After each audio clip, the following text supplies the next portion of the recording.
Hello နင်ပါဒီနေ့မှာတော့ဗာလေးဝဲလာလေးစတာလေးကို unboxing လုပ်ပြပါမယ်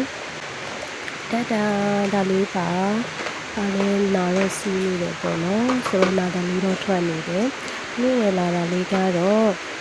ပန်တိုးနဲ့ကထုတ်ထားတဲ့ကာလာလေးပါဒီကတော့ပန်တိုင်းနဲ့နောက်တစ်ခုကခြေတိုင်းနဲ့ဆိုပြီးတော့2မျိုးထုတ်ထားတယ်ပေါ့နော်ဆိုတော့လင်းကတော့ခြေတိုက်ပေးယူလာလိုက်တယ်ဘာလို့ခြေတိုက်ကိုရွေးခဲ့လဲဆိုတော့ပေါ့နော်သူကအဓိကဆိုရင် point ပေါ့နော် point ကတော့ 0.6 ရယ် 0.7 ရယ် 1 point ရယ်ဆိုပြီးတော့ပေါ့နော်ခြေတိုက်က point 3မျိုးနဲ့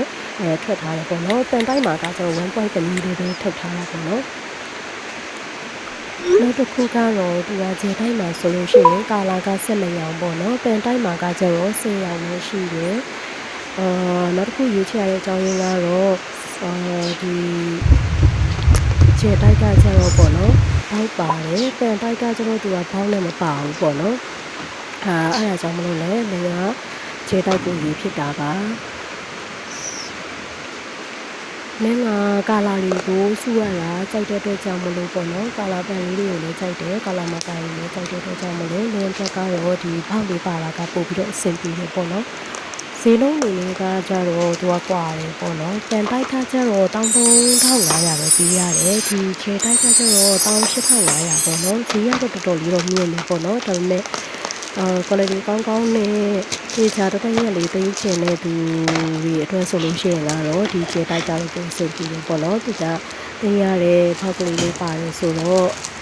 ဒီခြေတိုက်လေးကပို့ပြီးအဆင်ပြေတယ်ပေါ့နော်လင်းအတွက်ကလည်းဒီဟာလေးကပို့ပြီးအဆင်ပြေတဲ့အတွက်ကြောင့်မလို့လင်းဒါကိုပဲရွေးပါတယ်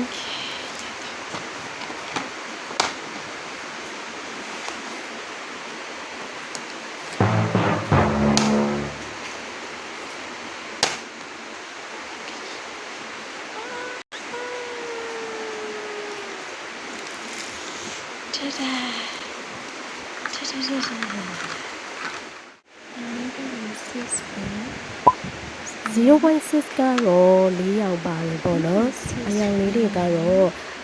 အပြာရယ်ပြီးရခဲရယ်အနီရယ်အစိမ်းရယ်ပေါ့နော် 0.7 ကတော့6ရောင်ပါတယ်သူကတော့အစိမ်းလို့ရယ်ပြီးတော့သူကဒါလေးကပါတော့ဖော်မလို့မထီတော့ဘူးပေါ့နော်ဒါလေးမော်ရယ်ပြီးရယ်ခရမ်းရည်ရယ်ပန်းရောင်ရယ်အညူရယ်ပေါ့နော်ဒါကတော့နောက်2ရောင်ကတော့1 point ပေါ့နော်သူကတော့2ချောင်းပါတယ်အရောင်ကကျတော့သူကတော့ဂိုးနဲ့ silver နဲ့ပေါ့နော်ကျန်တဲ့2ရောင်ကတော့ဒါလေးတွေပါအရောင်လေးတွေဆူဆူလေးလည်းအရန်လာတယ်ပေါ့နော်ဆိုတော့ဘယ်လိုအရောင်လေးထွက်လာမလဲဆိုတာလေးကိုကာလာလေးစမ်းကြည့်ကြမယ်ပေါ့နော်